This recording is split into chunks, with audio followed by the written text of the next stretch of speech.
Hey everyone, welcome back to day 5 of 30 Days to Fluent English. I'm Peter, and I'm here with Kathy. And I'm Kathy. Have you ever been in an English conversation where suddenly there's an awkward silence?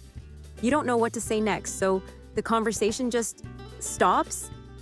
Oh, that's the worst. You start a conversation, but after a few sentences, you feel stuck. You don't know how to continue the conversation, ask a good follow-up question, or react naturally. And let's be honest, awkward silences make you feel uncomfortable. You start thinking, am I boring? Is my English bad? What should I say next? But don't worry, we've all been there. And the good news is, keeping a conversation going is a skill, and you can learn it. That's right. Today we're going to teach you 4 powerful techniques that will help you keep conversations flowing naturally and never run out of things to say in English. By the end of this episode, you'll learn how to ask follow-up questions that make people talk more, how to use reactions and comments to keep conversations natural, how to use active listening to make conversations feel effortless, how to smoothly change topics when you don't know what to say next.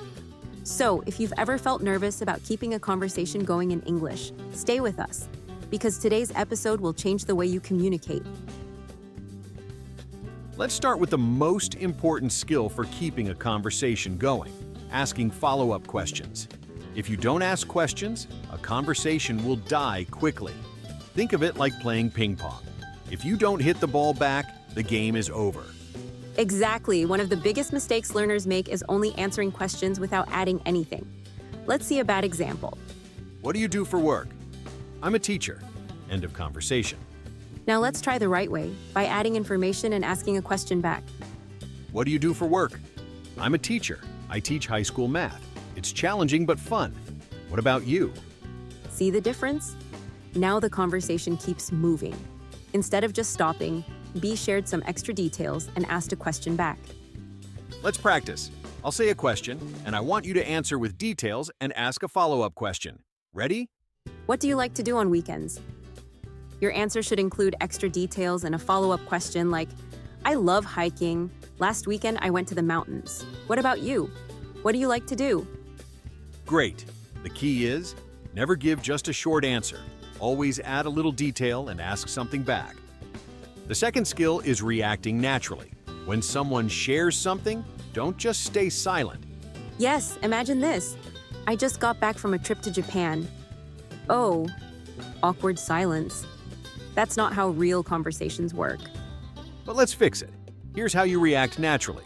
I just got back from a trip to Japan. Wow, that's awesome. How was it? What did you do there? See, instead of just saying, oh, B reacted with enthusiasm and asked more questions. Here are some natural ways to react in English. That's amazing. Oh, wow, really? No way, tell me more. I'd love to do that someday. Let's practice. I'll say a sentence, and I want you to react with enthusiasm. Ready? I just got a promotion at work. Your reaction could be, that's awesome. Congratulations. What's your new role? Nice. Remember, small reactions make conversations feel more natural and fun. The third skill is active listening. This means paying attention and responding to what the other person says, instead of just waiting for your turn to speak. Here's an example of bad listening. I had a really tough day at work. Oh, I love pizza. Wait, what? That's totally unrelated. But here's good listening. I had a really tough day at work. Oh no, what happened? Was it super busy today? See? Instead of ignoring the topic, B responded in a way that keeps the conversation moving.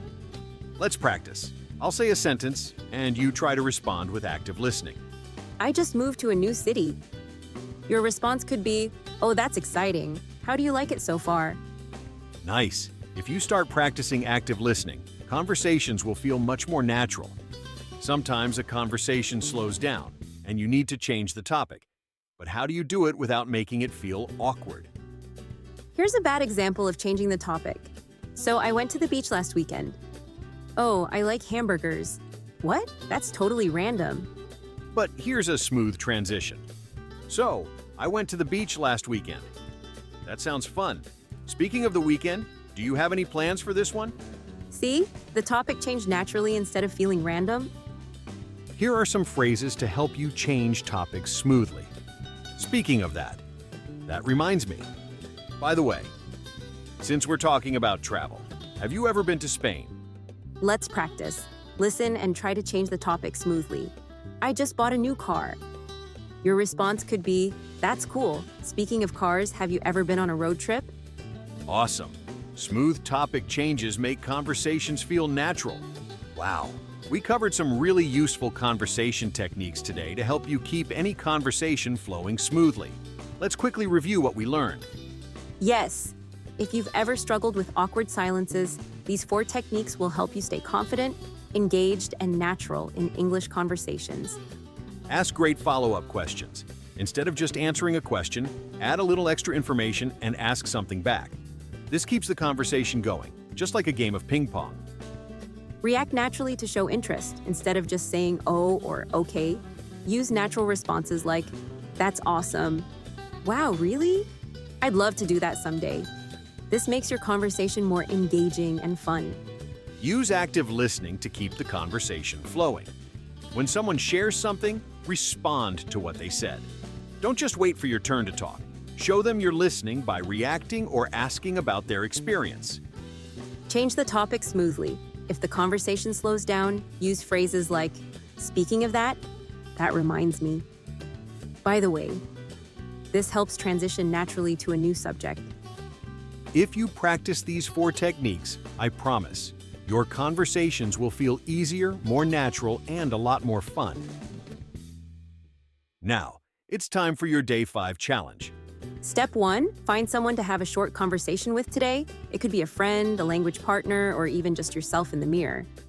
Step 2, use at least 1 follow-up question, 1 reaction, and 1 smooth topic change. Just 1 of each. You don't have to do everything at once. And step 3, reflect on your conversation. Ask yourself, did I keep the conversation going? What technique worked best for me? What can I improve next time? And we'd love to hear from you. Leave a comment and tell us, what technique did you try today? Did it help make the conversation smoother? What's the hardest part of keeping a conversation going for you? All right, you're now 1 step closer to mastering English conversations. But here's the next challenge. What if you're in a situation where you need to make small talk? Oh, that's a big one. Small talk is so important in English-speaking cultures. Whether you're at work, at a party, or meeting someone for the first time, you need to know how to start a friendly, casual conversation.